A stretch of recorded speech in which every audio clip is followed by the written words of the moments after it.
प्यारे विद्यार्थियों, जैसा कि अपन बात कर रहे थे स्वर्णिम बात की, दिल्ली सल्तनत तक हमने पढ़ लिया था। आज अपन बात करेंगे दिल्ली सल्तनत काल। तो दिल्ली सल्तनत काल की बात करें अपन, तो दिल्ली सल्तनत जो काल है उसका टाइम पीरियड अगर देखा जाए काल, तो वो आता है 1206 से 1526 ईस्वी तक। और इसमें मुख्यतः आपके 5 वंश हुए हैं इस दिल्ली सल्तनत के अंतर्गत। अब वो 5 कौन कौन से देखो आप। पहला मैं लिख देता हूं आपके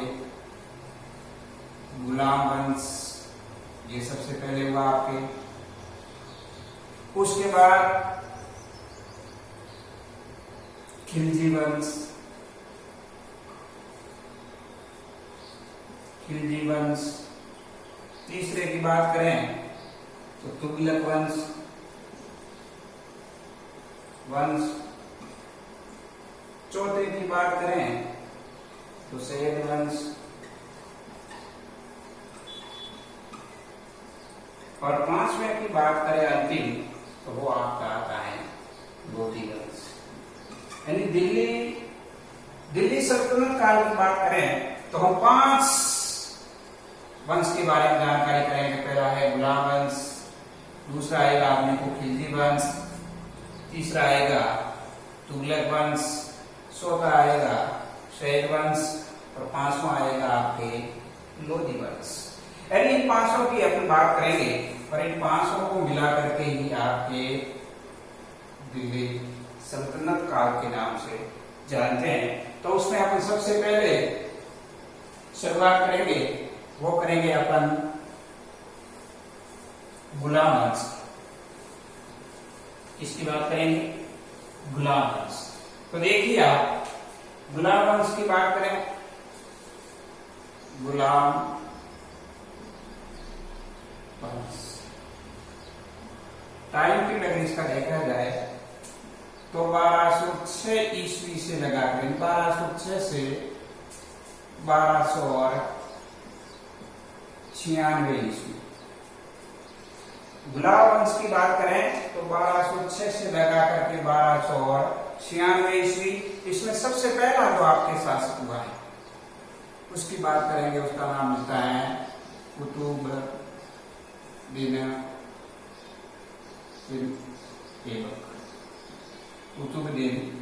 ऐबक, जिसका टाइम पीरियड अगर पूछा जाए तो 1206 से 1210 ईस्वी। गुलाम वंश जिसका कर्ता धर्ता कुतुबुद्दीन ऐबक हुए, टाइम पीरियड देखा जाए तो 1206 से लगा करके 1210 ईस्वी। अब देखो इसके द्वारा कौन कौन से काम करवाए। तो इसकी अगर राजधानी का नाम पूछे आप, राजधानी, तो कुतुबुद्दीन ऐबक की राजधानी थी, वो थी लाहौर। ये नाम आप याद रखें। कुतुबुद्दीन ऐबक की राजधानी थी, वो आपको लाहौर मिलेगी। इसके अलावा इसे लाख बख्श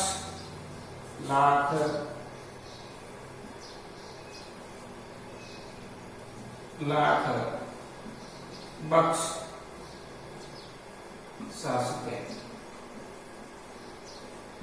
यानी लाख बख्श शासक के नाम से भी इसे जाना जाता है। इसके अलावा एक प्रसिद्ध सूफी संत हुए हैं जिसका अपने को नाम मिलता है प्रसिद्ध सूफी संत कुतुबुद्दीन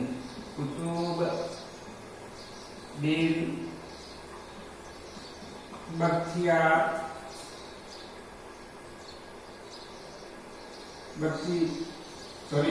कुतुबुद्दीन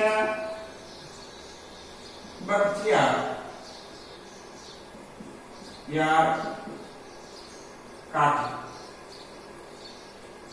कुतुबुद्दीन बख्तियार काकी की स्मृति में कुतुब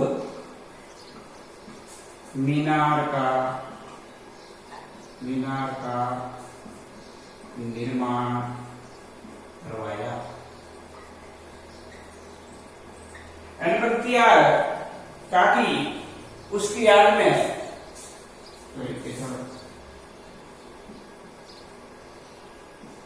किया। काकी की स्मृति में कुतुब मीनार का निर्माण करवाया उसने।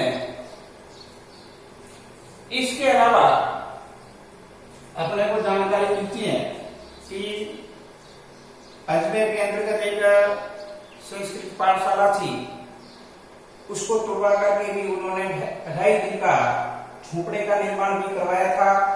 इसके अलावा महत्वपूर्ण चीज एक और है इसके टाइम की, 1210 ईस्वी में चौगान, जिसको अपन कहते हैं पोलो।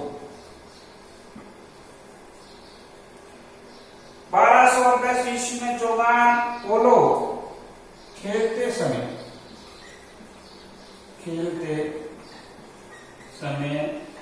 घोड़े से गिरकर मृत्यु ये दे दिया। गुलाम वंश की बात है और उसका संस्थापक अगर पूछा जाए तो वो मिलता है अपने को कुतुबुद्दीन ऐबक।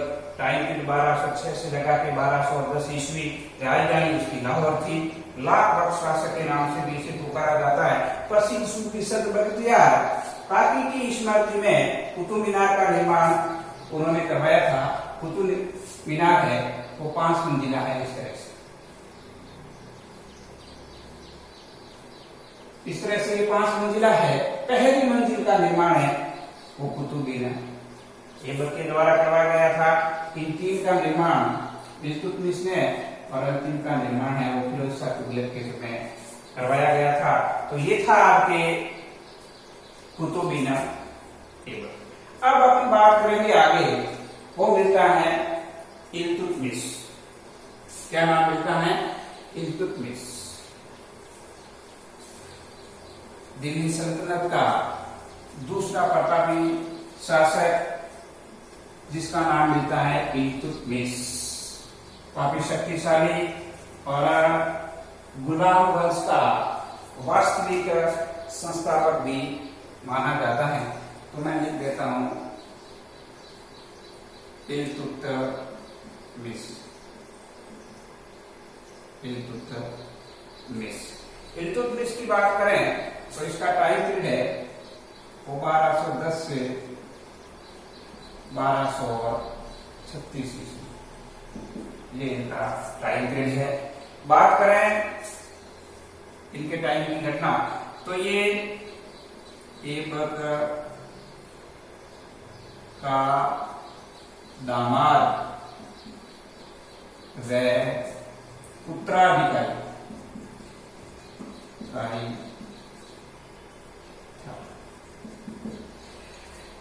इल्तुतमिश की बात करें तो ऐबक का दामाद और उत्तराधिकारी था। इसके अलावा गुलाम वंश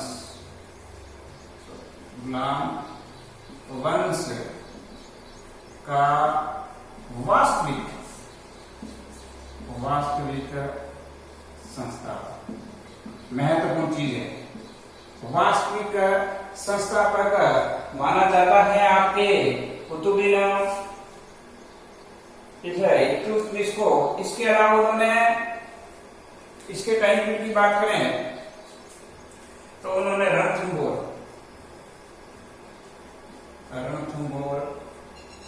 जो आपके राजस्थान में पड़ता है एवं भीला का दुर्ग जो एमपी में है वो जीता। भीला दुर्ग और रणथंभौर दुर्ग को उन्होंने जीता था। और इसके अलावा महत्वपूर्ण अगर कोई घटना है तो वो है मंगोलों से दुश्मनी मोल नहीं हुई। ये महत्वपूर्ण है। संघित खान ने आक्रमण किया था तो उसे उन्होंने संधि करके वापस भेज दिया, जिसके चलते वो मंगोलों से दिल्ली को बसा पाए थे। तो देखिए इल्तुतमिश की बात करें अपन तो ऐबक का दामाद उत्तराधिकारी था, ये आपको याद रखना है। और गुलाम वंश, तुर्क वंश भी कह सकते हैं इसको, तुर्क वंश, इसका वास्तविक संस्थापक था ये। रणथंभौर एवं भीला दुर्ग को भी जीता था। इसके अलावा जालोर पर भी उन्होंने आक्रमण किया था। तो ये था आपके इल्तुतमिश। अगले की अगर बात करें अपन तो अपने को नाम मिलता है रजिया सुल्तान। क्या नाम मिलता है? रजिया सुल्तान। इसी इल्तुतमिश की पुत्री है रजिया सुल्तान। बात करेंगे अपन रजिया सुल्तान की। देखिए आप रजिया सुल्तान टाइम पीरियड 1236 से 1240 ईस्वी, ये इनका टाइम पीरियड आता है। बात करें तो ये इल्तुतमिश की पुत्री थी। महत्वपूर्ण चीज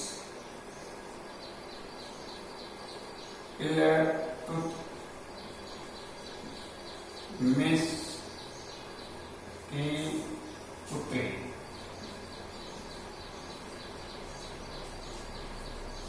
इल्तुतमिश की पुत्री थी जो कि एक राजशाही पोशाक धारण करके, पुरुषों की पोशाक पहन करके ये अपने दरबार में आया करती थी। कुबा और कुल्हा, देखिए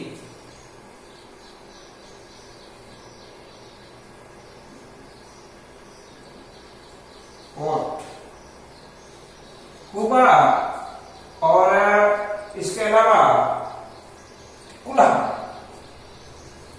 कुबा और कुल्हा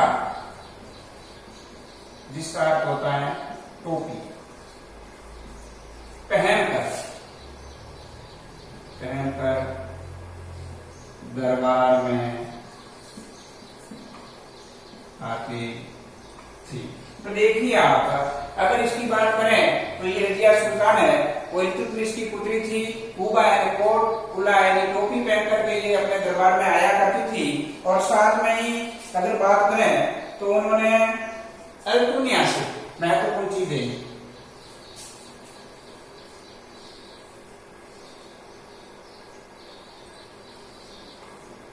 तुनिया से विवाह की, अल्टुनिया से विवाह की, यानी अल्टुनिया ने विद्रोह कर दिया था और इस विद्रोह को दबाने के लिए ये गई थी, जिसके चलते अल्टुनिया ने उससे विवाह कर दिया। लेकिन उसके बाद दोनों को मौत के घाट उतार दिया गया था।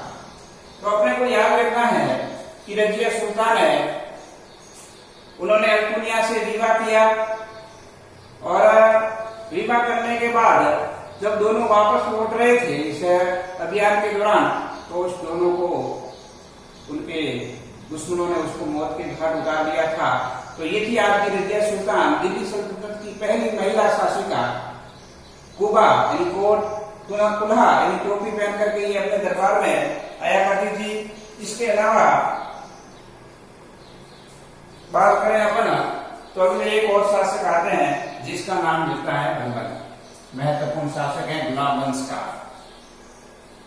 कक्षा 10वीं के लिहाज से महत्वपूर्ण है ये।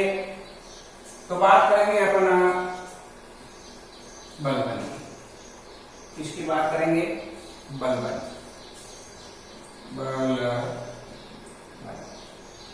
टाइम पीरियड पूछा जाए 1265 से 1296 ईस्वी, ये का टाइम पीरियड। 1265 से 1296 देखिए महत्वपूर्ण क्या है।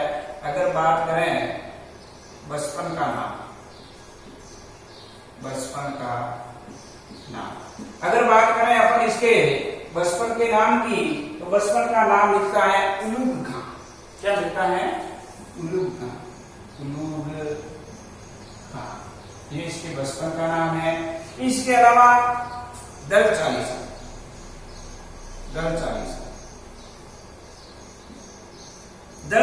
का गठन इल्तुतमिश ने किया था, मैं बताना वहां भूल गया। तो दल चालीसा जो था, इसका निर्माण इल्तुतमिश ने किया था। तो दल चालीसा का सदस्य था, बलबन था, ये दल चालीसा था, उसका ये सदस्य माना जाता है। इसके अलावा सैन्य विभाग को उन्होंने मजबूत किया। ज्यादा आक्रमण देखें तो उन्होंने सैन्य विभाग को मजबूत किया। सैन्य विभाग जिसका नाम लिखता है दीवाने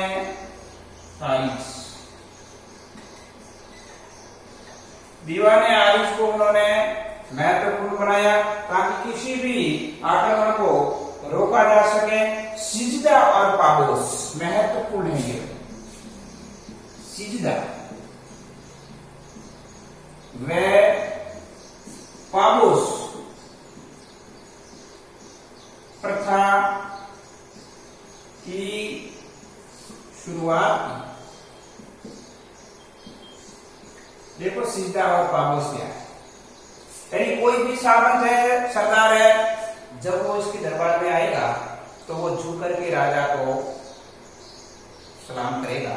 यही थी आपकी सिजदा और पाबोस प्रथा। महत्वपूर्ण चीज है, परीक्षा की दृष्टि से वेरी वेरी इंपॉर्टेंट है। सिजदा और पाबोस प्रथा की शुरुआत बलबन ने की थी, और कुबा और कुल्हा हल करने की जो शुरुआत थी वो अपने रजिया सुल्तान ने की थी। इसके अलावा अगर बात करें अपन, तो उन्होंने एक महत्वपूर्ण नीति भी अपनाई थी। महत्वपूर्ण नीति इसके टाइम नीति की बात करें तो लोह एवं रक्त, लोहे एवं रक्त की नीति, यानी अपने दुश्मनों को धूल चटाने के लिए, के लिए उन्होंने लोह एवं रक्त की नीति का अनुसरण किया था। तो देखिए आप, हमने बात की थी आज दिल्ली सल्तनत के अंतर्गत 5 वंश हुए, गुलाब वंश, खिलजी वंश, सैयद वंश, तुगलक वंश और लोधी वंश। उसमें से गुलाब वंश की बात हमने की थी, जिसमें पहले हमने कुतुब ऐबक, इल्तुतमिश, रजिया सुल्तान और बलबन की हमने बात की है। कक्षा 10वीं के लिहाज से ये महत्वपूर्ण चीज है जो परीक्षा में आने लायक है। परीक्षा में जो चीजें महत्वपूर्ण पूछी जाती है उनका मैंने अच्छी तरीके से आपके सामने जिक्र कर दिया है, और मैं उम्मीद करूंगा कि आप जो ये परीक्षा का समय है इसमें आप दिन रात मेहनत करें। यही मेरी शुभकामना है। धन्यवाद।